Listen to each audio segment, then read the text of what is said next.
ពីទឹកចិត្តរបស់កូនខ្មែរម្នាក់ហេងវឌ្ឍនាក្មេងស្រីដែលទៅបញ្ចប់ថ្នាក់ទី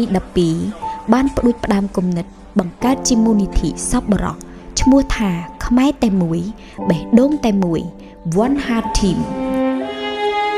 ដោយមានការជ្រោមជ្រែងពីឪពុកម្ដាយពូមីងបងប្អូនមិត្តភ័ក្តិរហូតដល់ពេលនេះមូលនិធិមានអាយុ5ថ្ងៃហើយក៏ទទួលបាននូវជំនួយជាច្រើននិងបានបញ្ជូនទៅជួយដល់បងប្អូនជនភៀសសឹកនៅខេត្តបន្ទាយមានជ័យខេត្តសៀមរាបខេត្តឧត្តរមានជ័យនិងខេត្តព្រះវិហារប្រមាណជាង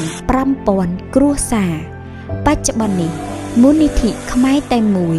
បេះដូងតែមួយ One Heart Team នៅតែបន្តបើកទទួលការបរិច្ចាគជាសម្ភារៈក្តីជាថវិកាក្តីជាពិសេសជាកម្លាំងជួយច្រករៀបចំបងប្អូនអាចចូលរួមបាននៅវិទ្យាស្ថានជាតិបណ្ដុះបណ្ដាលបច្ចេកទេស NTTI ដែលមានទីតាំងនៅទឹកថ្លាក្នុងអគារអង្គរវត្ត